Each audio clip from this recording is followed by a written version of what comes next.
할렐루야. 울산 소중한교회 이재희 목사입니다. 오늘은 마태복음 26장 42절 말씀을 중심으로 해서 잔에 대해서 말씀을 한번 나눠보려고 해요. 마태복음 26장 42절 말씀에 보면 예수님께서 겟세마네 동산에서 기도할 때에 이런 기도를 했죠. 다시 두 번째 나아가 기도하여 이르시되 내 아버지여 만일 내가 마시지 않고는 이 잔이 내게서 지나갈 수 없거든 아버지의 원대로 되기를 원하나이다 하시고, 예수님께서 이 잔이 내게서 지나가게 해달라고 그렇게 말씀합니다. 왜 예수님이 십자가의 죽음을 앞두시고 이 잔이 내게 지나가게 해달라고 했을까요? 히브리 문화 속에서 이 잔은 어떤 의미가 있을까요? 오늘 잔에 대해서 쭉 함께 말씀을 나눠보려고 합니다.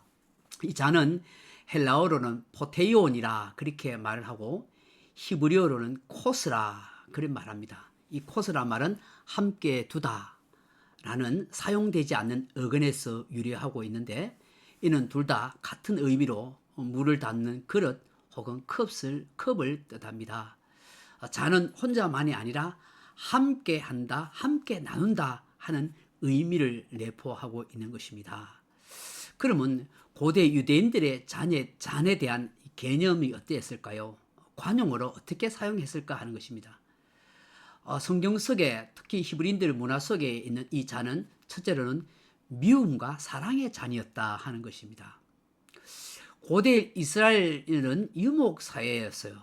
그런데 반갑지 않은 친구가 찾아오면 내가 내게 별로 온 것이 반갑지 않다 하는 그런 것으로 표현으로 이 포도주를 이렇게 따라주는데 반컵 정도만 채워내 놓는다고 해요. 이 유목 사회에 있어서 원수라도 그 손님을 접대하고 대접하는 것이 그들의 삶의 불문율이고 관습법인 거예요. 그렇지 않으면 굉장히 모욕을 당하거나 멸시를 받을 수밖에 없고 그 사회에서 따돌림을 받을 수밖에 없습니다. 특히 히브리 사회는 명예와 수치를 아주 중요하게 여기는 사회 문화였기 때문에 싫어하는 사람, 원수라도 그 사람의 면전에 대놓고 말을 할 수가 없습니다. 오히려 행동으로 자신의 의사를 표현했던 것입니다. 그렇기 때문에 원수, 마음에 들지 않는 사람이 자기 집에 자기 장막에 머물게 되면 적어도 3일 정도는 손님을 접대해야 된다고 그래요. 근데 마음에 들지 않아요. 빨리 떠났으면 좋겠어요. 그런 내적인 표시를 하기 위해서 이 사람의 포도주 잔에다가 포도주를 따를 때 가득 붓지 않고 한 반만 따른대요. 그러니까 조금씩 쭈룩쭈룩 이렇게 따른대요. 그럼 그게 뭐냐 하면 나 당신 싫어, 빨리 우리 집에서 좀 떠났으면 좋겠어 하는 그런 마음의 표현이라고 그러네요. 그런데 정말 오랜만에 사랑한 친구, 너무너무 좋은 절친이 찾아왔을 때 이 친구의 잔에다가 포도주를 가득 부어서 흘러 넘치게 채워준다는 거예요. 친구야, 정말 반갑다, 너무너무 좋구나, 반가움과 사랑을 표현하는 그런 것으로 이 잔을 넘치도록 채워준다는 거예요. 이런 시편 기자가 시편 23편에 보면 내 잔이 넘치나이다 라고 그렇게 표현하고 있지 않습니까? 다윗이 하나님께서 자신에게 부어진 그 사랑과 은혜가 얼마나 큰지를 느꼈기 때문에 벅찬 감격에 의해서 이 고백을 하는 거예요. 주께서 베풀어 주신 내 잔이 넘치나이다. 숱한 어려움과 위험 속에 힘든 과정이 있었지만 그래도 거기서 버틸 수 있고 살아올 수 있었던 것은 다 하나님의 사랑과 은혜 덕분입니다. 그래서 내 자신의 그릇을 넘치도록 하나님께서 은혜를 베풀어 주신 거 감사하나이다 하는 고백의 그런 표현인 것이죠. 그러면서 여기에 잔은 사랑의 잔이다 그렇게 말할 수 있어요.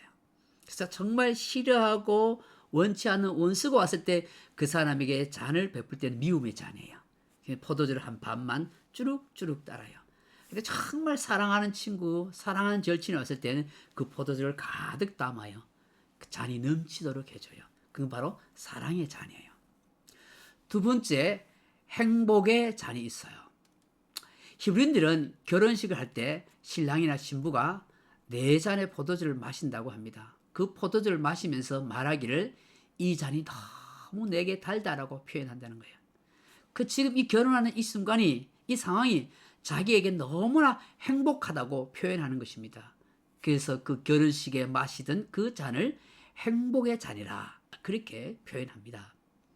세 번째로는 구원과 기쁨의 잔이 있어요. 히브리인들은 이 6월절 만찬이 되면 네 잔의 포도주를 마신다고 그래요. 이들은 출애굽기 6장 6절로 7절의 말씀을 적용해서 네 잔의 포도주를 마십니다. 한 잔씩 마실 때마다 이렇게 외칩니다. 내가 너희를 빼어내리라. 성별의 잔이야. 이스라엘 하나님은, 우리는 이스라엘 하나님의 선민이다. 이런 의식을 가지고 마시는 것이죠. 두 번째, 내가 너희를 건져내리라. 재앙의 잔이라고 그래요. 애굽의 10가지 재앙에서 우리를 건져주심에 대한 감사함을 고백하는 거예요. 세 번째, 내가 너희를 구속하리라. 이거 구원의 잔이에요. 구원해 주신 것에 대한 감사를 그렇게 고백하면서 마시는 잔이죠. 그리고 네 번째, 내가 너희로 내 백성을 삼으리라. 찬양의 잔이에요. 하나님의 백성으로 삼아주신 것에 대해서 감사하고 찬양합니다 하는 것이죠. 이 찬양의 잔은 예수님은 6월절에 마시지 않았다고 그래요. 제자들에게만 주셨다. 이런 얘기를 하죠. 예수님은 찬양 받으실 분이지 찬양하시는 분이 아니시기 때문이라 하는 것입니다. 이들이 마셨던 그 잔은 올리브 나무의 잔입니다. 올리브 나무 자체와 단어의 의미가 예수님을 상징하기 때문입니다. 그 올리브는 바로 부활과 영생을 상징하는 의미를 가지고 있어요. 제가 예루살렘에 갔을 때 예수님이 겟세마네 동산에서 기도하고 있었던 그 자리에 가본 적이 있어요. 그래서 정말 예수님이 그곳에 기도했는지 모르겠는데 그 기도의 자리가 있다 해서 제가 그 자리에 같이 엎드려서 기도했습니다. 그 예수님의 깊은 고뇌, 그 겟세마네 동산에서 어떤 마음으로 기도했을까 하는 그런 마음을 느껴보고 싶었어요. 근데 별로 그렇게 깊이 느껴지지는 않았어요. 그냥 엎드려서 한참을 기도했어요. 근데 그 예수님이 기도하던 그 자리 옆에 우리 성경에는 감람나무라고 되어 있죠. 원래는 올리브 나무죠. 그 나무들이 쭉 있더라고요. 또 우람하고는 크고 멋진 나무는 아니에요. 제 키보다 조금 더 큰 한 180에서 2m 정도 되는 그런 약간 우람한 그런 올리브 나무들이 쭉 있었어요. 그 나무들이 2000년이 넘게 2000년 동안 살아서 아직 있다는 거예요. 제가 그 나무들에게 그랬었어요. 나무들아, 이 올리브 나무들아, 너는 2000년 전에 예수님께서 그토록 신음하며 고뇌하던 그 기도를 다 들었지. 그 예수님을 봤지. 너는 정말 행복한 나무이겠구나 하면서 제가 그 나무에 대고 그렇게 속삭이면서 말을 한 적이 있어요. 이 올리브 나무는 바로 부활과 영생을 상징하지요. 그 올리브의 기름은 바로 성령의 기름 부으심과 메시아의 사명을 상징하기도 합니다. 이 올리브 나무는 참음과 인내, 영광과 아름다움, 부활과 영생을 상징하는 거예요. 그래서 예수님이 겟세마네 동산에서 기도했던 그 자리에 이 올리브 나무가 있었다는 것은 바로 예수님의 죽으심과 부활과 영생과 영광을 함께 하고 있다는 것을 상징하고 있는 것이죠. 6월절에 마시는 히브리인들의 네 잔은 바로 구원의 잔, 기쁨의 잔이었던 것입니다. 히브리인들에게 있어서 포도는 바로 기쁨을 상징하기 때문이죠. 시편 116편 13절에 내가 구원의 잔을 들고 여호와의 이름을 부르리라 라고 그렇게 찬양합니다.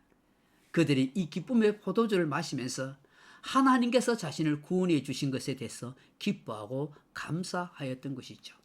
여러분, 히브리인들에게 포도는 바로 기쁨을 상징하는 것이죠. 요한복음 2장에서 예수님이 가나 혼인잔치에서 물이 포도주로 바꿔지도록 하신 것은 예수님의 오신 목적을 분명히 말씀하고 있는 거예요. 바로 이 세상에 기쁨을 주러 오신 분이라는 거예요. 에덴이 기쁨이란 뜻이잖아요.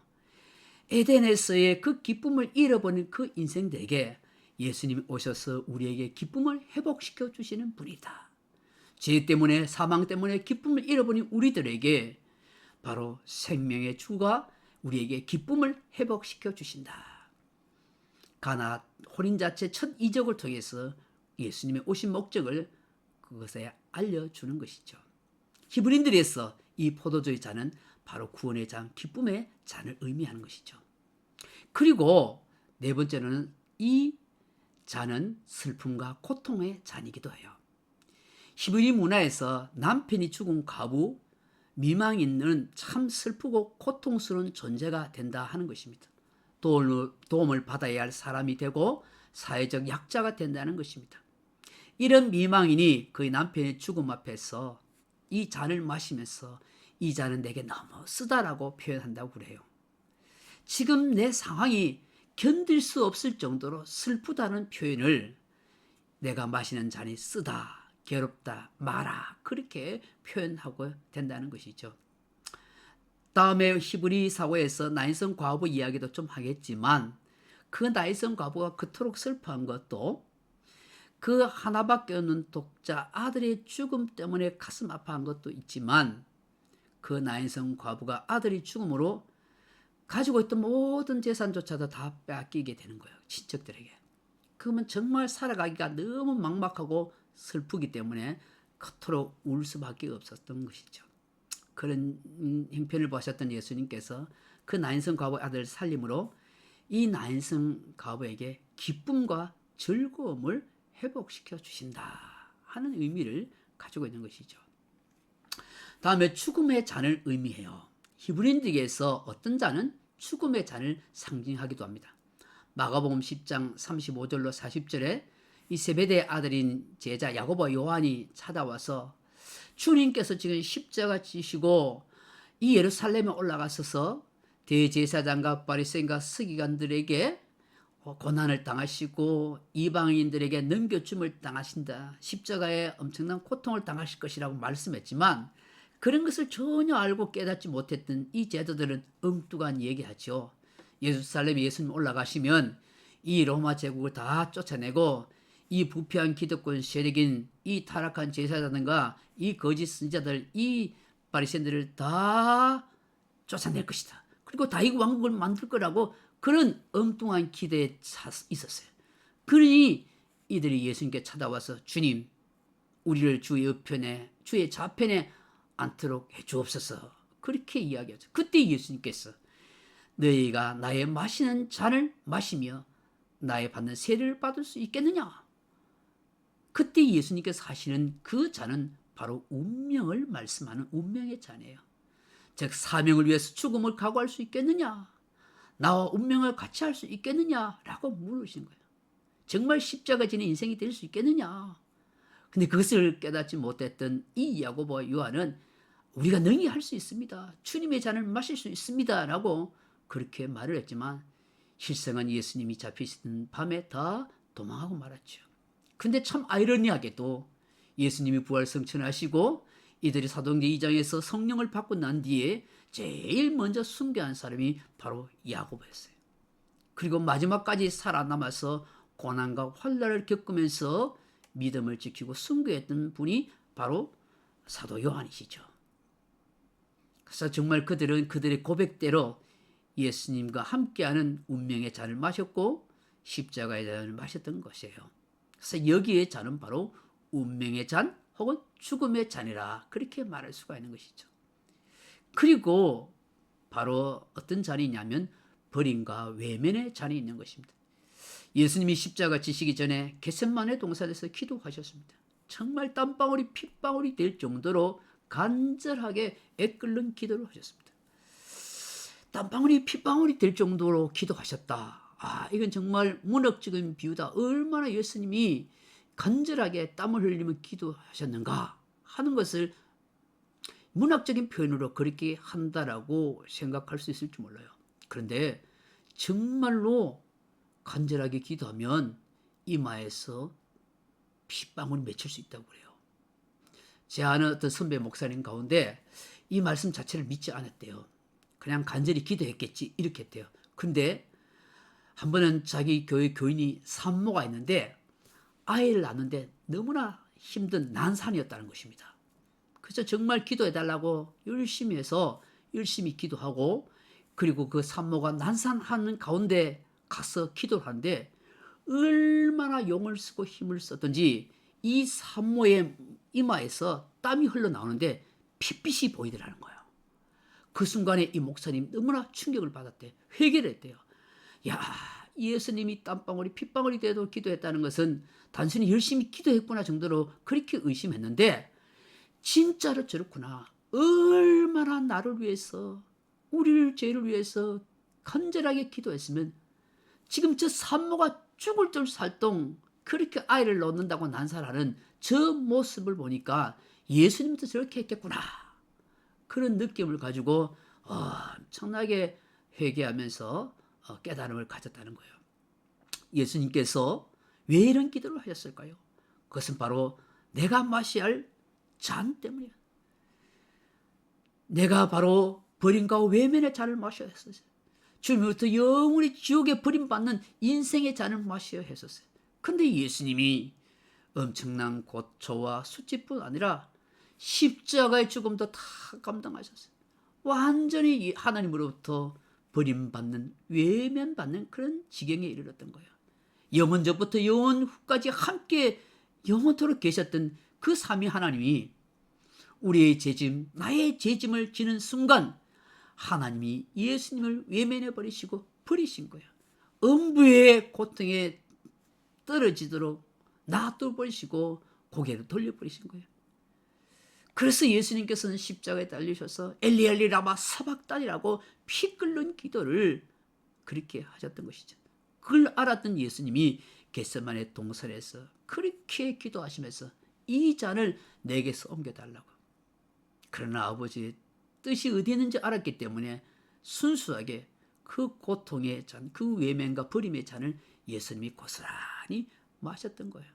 근데 예수님께서 단순한 십자가 죽음이 겁이 나서 그런 게 아니에요. 잡혀가서 온갖 고초와 모욕을 당하는 그 두려움 때문이 아니에요. 하나님으로부터 버림당하는 그 외면당하는 누구도 경험할 수 없는 그 고통과 그 아픔을 주님이 고스란히 우리 대신해서 다 받으시기 때문이었죠. 예수님이 겟세마네 동산에서 그 말씀하셨던 자는 극한 슬픔을 나타내는 버림과 외면의 잔이었던 것입니다. 내가 버림받고 내가 외면당한 것을 예수님이 대신 하신 거예요. 이런 예수님의 마음을 좀 알아달라고 제자들에게 좀 같이 기도 좀 해줬으면 좋겠다. 한시도 좀 깨어있을 수 없겠느냐고 그렇게 했지만 제자들은 예수님의 마음을 아랑곳하지 않고 그저 육신의 졸음을 이기지 못해서 철없이 그렇게 잠만 쿨쿨 자는 그런 인생이 되었고 시험에 들지 않게 깨어 있으라 라고 그렇게 말씀했지만 이 어리석은 제자들은 그것을 깨닫지 못하고 결국은 주님이 잡히시는 그날 밤에 다 도망치는 부끄러운 모습이 되었던 것이에요. 우리가 조금이라도 예수님의 마음을 알았다면 자신들을 위해서 기도하는 그 주님의 마음을 조금이라도 알았다면 내가 피곤하다고 변명하고 핑계대면서 기도하지 않을 수 있겠습니까? 우리는 얼마나 기도하지 못하는 것에 대해서 핑계와 변명이 많은지 몰라요. 기도하지 못하는 나를 위해서 오늘도 내일도 매일매일 나를 위해서 중보 기도하시는 예수님이 계시고 말할 수 없는 탄식으로 나를 위해서 기도하시는 성령님이 계시기에 오늘 저와 여러분이 이렇게 살아가고 있는 것이지 내가 잘나서 똑똑해서 아무 탈 없이 지내는 것 아니라는 걸 우리는 알아야 하는 것입니다. 겟세마네 동산에서 애끓는 예수님의 그 기도와 그 마음이 있었기에 오늘 저와 여러분이 존재하는 거예요. 뒤늦게 이 실패의 잔을 마셨던 베드로는 베드로전서에서 눈이 우리에게 말씀하죠. 베드로전서 5장 8절 이하에 깨어라 근신하라 마귀가 우는 사자같이 삼킬 자를 두루 찾고 있다라고. 너희는 믿음에 굳건하게 해서 저 마귀를 대적하라고 그렇게 말씀하는 것이죠. 기도해야 승리자의 삶을 살아갈 수 있다고 말씀하는 것이죠. 말씀에 의지해서 기도하는 삶을 살아간다면 우리가 조금씩이라도 예수님의 마음을 헤아리고 살고 그 뜻을 이루어드리는 그런 인생을 살아가는 것 아니겠습니까? 예수님께서 그토록 지나가게 했던 그 슬픔의 잔, 외면과 버림의 잔이 예수님을 통해서 마셨기 때문에 그 예수님 때문에 오늘 우리는 하나님이 버리지 않고 떠나지 않고 함께 해주시는 그 은혜를 누리고 있는 것입니다. 저와 여러분도 이 주님의 마음을 조금씩 헤아릴 수 있는 그런 축복의 사람이 되었으면 참 좋겠습니다. 그리고 진노의 잔이 있어요. 시편 75편 8절에 보면 여호와의 손에 잔이 있어 술거품이 일어나는다. 속에 섞은 것이 가득한 그 잔을 하나님이 쏟아내시나니 실로 그 찌꺼기까지도 땅의 모든 악인이 기울여 마시리로다 했습니다. 예레미야 25장 15절에도 이스라엘 하나님 여호와께서 이같이 내게 이르시되 너는 내 손에서 이 진노의 술잔을 받아 가지고 내가 너를 보내는 바 그 모든 나라로 하여금 마시게 하라. 요한계시록 14장 10절에도 그도 하나님의 진노의 포도주를 마시리니 그 진노의 잔에 섞인 것이 없이 부은 포도주라. 거룩한 천사들 앞과 어린 양 앞에서 불과 유황으로 고난을 받으려니. 언젠가는 하나님께서는 역사의 마지막 날에 모든 사람에게 이 진노의 잔을 부을 날이 올지 모릅니다. 저는 많은 사람들이 이 진노의 잔을 마시면서 가슴치며 통곡하며 이를 갈 날이 올지도 모릅니다. 영광 가운데 오시는 예수님을 보시고 자신들이 그토록 마셨던 쾌락할 잔, 실체함의 잔, 욕말의 잔 대신에 피눈물 나게 하는 그런 진노의 잔을 마시게 될 것입니다. 그러나 고난 가운데 믿음을 지키고 주를 위해서 섬기며 살았던 쓴 눈물의 잔을 마셨던 성도는 마침내 영광의 잔, 기쁨의 잔을 높이 들고 마시게 될 것입니다. 우리 중에 그 누구라도 이 하나님의 진노의 잔을 마시는 이가 없기를 소망합니다. 8번째는 위로의 잔이 있습니다. 예레미야 16장 7절에 그 죽은 자로 말미암아 슬퍼하는 자와 떡을 떼며 위로하는 자가 없을 것이며 그들의 아버지나 어머니의 상사를 위하여 위로의 잔을 그들에게 마시게 할 자가 없으리라. 우리 하나님은 위로의 하나님이십니다. 슬픔 가운데 있는 자에게 찾아오셔서 위로하시고 위로의 잔을 마시게 하십니다. 가슴 아파하고 상처받은 인생을 위로해 주시는 것입니다. 이사야 51장 12절에 이르시되 너희를 위로하는 자는 나 곧 나이니라 그렇게 말씀하십니다. 고린도후서 1장 3절에도 찬송하리다 그는 우리 주 예수 그리스도의 하나님이시며 자비 아버지시며 모든 위로의 하나님이시라고 말씀하고 있습니다. 이사야 41장 1절에도 너희 하나님이 이르시되 너희는 위로하라 내 백성을 위로하라고 말씀하는 것입니다. 시편 119편 50절에 이 말씀은 나의 고난 중에 위로라 주의 말씀이 나를 살리셨기 때문이다 그렇게 말씀합니다. 우리는 하나님의 위로를 받고 살아가는 것입니다. 그 위로받은 저와 여러분이 또다시 많은 사람에게 위로를 해줄 수 있는 위로의 잔을 함께 나눠 마실 수 있기를 간절히 바랍니다. 9번째, 풍성함의 잔이 있습니다. 시편 16편 5절에 여호와는 나의 산업과 나의 잔의 소득이시니 나의 분깃을 지키시나이다. 하나님만이 우리의 삶의 만족입니다. 우리의 모든 것이 되십니다. 우리의 삶을 풍성하게 해주시는 것입니다. 하나님 나에게 주시는 잔은 풍성함의 잔인 것입니다. 요한복음 10장 10절에 내가 온 것은 양들로 하여금 생명을 얻게 하고 풍성하게 하려 함이랍니다. 도둑이 오는 것은 도둑질하고 죽이고 멸망시키는 것이지만 예수님이 오신 것은 우리에게 생명을 주고 풍성한 삶을 약속하고 있다는 사실인 것이죠. 마지막 10번째 축복의 잔입니다. 새 언약 성찬의 잔인 것이죠. 누가복음 22장 20절 저녁 묵은 후에 잔도 그와 같이 하여 이르시되 이 잔은 내 피로 세우는 새 언약이니 곧 너희를 위하여 붓는 것이라. 고린도서 10장 16절에 우리가 축복하는 바 축복의 잔은 그리스도의 피에 참여함이 아니며 우리가 떼는 떡은 그리스도의 몸에 참여함이 아니냐. 고린도후서 11장 25절은 식후에 또 그와 같이 잔을 가지시고 이르시되 이 잔은 내 피로 세운 새 언약이니 이것을 행하여 마실 때마다 나를 기념하라 하셨으니 예수님과 함께 성찬을 통해서 마셨던 그 잔은 축복의 잔이요 새 언약의 잔인 것입니다. 예수의 피로 말미암아 우리가 축복을 누리는 인생이 되고 예수의 피로 말미암아 새 언약의 자녀로 인생을 살아가게 된다는 것입니다. 사랑하는 성도 여러분 어떤 잔을 높이 들고 마시며 살아가겠습니까? 미움의 잔입니까? 사랑의 잔입니까? 슬픔의 잔입니까? 기쁨의 잔입니까? 불행의 잔입니까? 행복의 잔입니까? 진노의 잔입니까? 긍휼의 잔입니까? 버림의 잔입니까? 함께함의 잔입니까? 죽음의 잔입니까? 생명의 잔입니까? 고통의 잔입니까? 위로의 잔입니까? 빈핍함의 잔입니까? 풍성함의 잔입니까? 저주의 잔입니까? 구원의 잔입니까?